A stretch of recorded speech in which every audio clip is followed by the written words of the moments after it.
Hello everyone. So I have here the graph of a two-variable function, and I'd like to talk about how you can interpret the partial derivative of that function. So specifically, the function that you're looking at is f of xy is equal to x squared times y plus sine of y. And the question is, if I take the partial derivative of this function, so maybe I'm looking at the partial derivative of f with respect to x, and let's say I want to do this at negative 1, 1. So we'll be looking at the partial derivative at a specific point. How do you interpret that on this whole graph?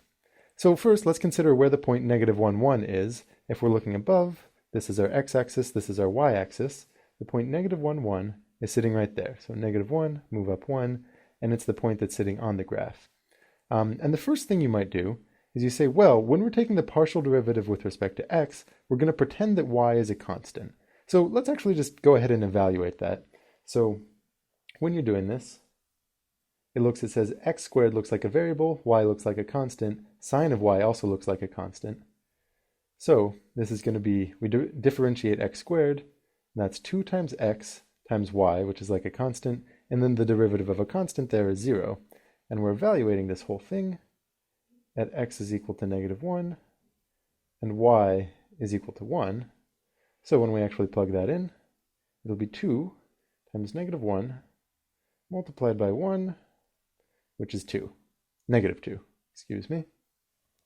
But what does that mean, right? We evaluate this, and maybe you're thinking this is kind of a slight nudge in the x direction. This is the resulting nudge of f. What does that mean for the graph? Well, first of all, treating y as a constant is basically like slicing the whole graph with a plane that represents a constant y value. So, this is the y-axis, and the plane that cuts it perpendicularly, that represents a constant y value. This one represents the constant y value 1, but you could imagine it, you could imagine sliding the plane back and forth, and that would represent various different y values. So for the general partial derivative, you can imagine whichever one you want, but this one is y equals 1. And I'll go ahead and slice the actual graph at that point and draw a red line.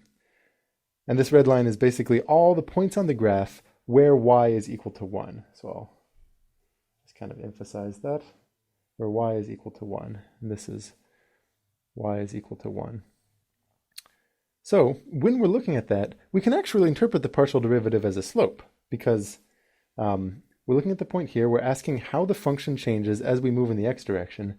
And from single variable calculus, you might be familiar with thinking of that as the slope of a line. And to be a little more concrete about this, I could say, you're starting here, you consider some nudge over there, just some tiny step. I'm drawing it, as a sizable one, but you imagine it as a really small step as your dx, and then the distance to your function here, the change in the value of your function as I said dx, but I should say partial x or del x, partial f. And as that tiny nudge gets smaller and smaller, this change here is going to correspond with what the tangent line does. And that's why you have this rise over run feeling for the slope. And you look at that value, and the line itself looks like it has a slope of about negative 2. So it should actually make sense that we get negative 2 over here, given what we're looking at. But let's do this with the partial derivative with respect to y. Let's erase what we've got going on here. And I'll go ahead and move the graph back to what it was, get rid of these guys. So now we're no longer slicing with respect to y, but instead, let's say we slice it with a constant x value. So this here is the x-axis. This plane represents the constant value x equals negative 1. And we could slice the graph there. We could kind of slice it. I'll draw the red line again that represents the curve. And this time, that curve represents the value x, or equals negative 1. It's all the points on the graph where x equals negative 1. And now when we take the partial derivative, we're going to interpret it as a slice, as the slope of as a slope of this resulting curve. So that slope ends up looking like this. That's our blue line. And let's go ahead and evaluate the partial derivative of f with respect to y. So I'll go over here, use a different color. So the partial derivative of f with respect to y, partial y. So we go up here, and it says, okay, I see x squared times y. It's considering x squared to be a constant now. So it looks at that and says, x, you're a constant, y, you're the variable. Constant times a variable, the derivative is just equal to that constant, so that x squared. And over here, sine of y, the derivative of that, with respect to y, is cosine y. cosine y. And if we actually want to evaluate this at our point negative 1, 1, what we'd get is negative 1 squared plus cosine of 1. And I'm not sure what the cosine of 1 is, but it's something a little bit positive, and the ultimate result that we see here is going to be, 1 plus something, I don't know what it is, but it's something positive, and that should make sense, because we look at the slope here, and it's a little bit more than 1. Not sure exactly, but it's a little bit more than 1. So you'll often hear about people talking about the partial derivative as being the slope of the slice of a graph, which is great if you're looking at a function that has a 2-variable input and a 1-variable output so that we can think about its graph.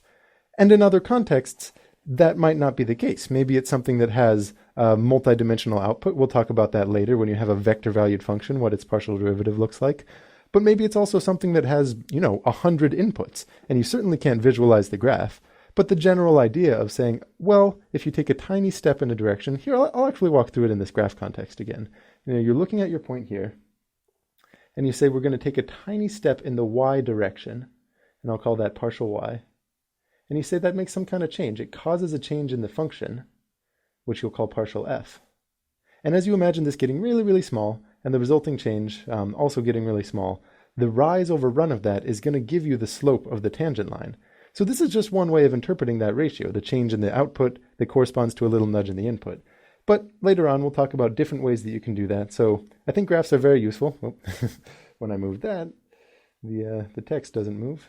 I think graphs are very useful for thinking about these things, but they're not the only way. And I don't want you to get too attached to graphs, even though they can be handy in the context of 2-variable input, 1-variable output. See you next video.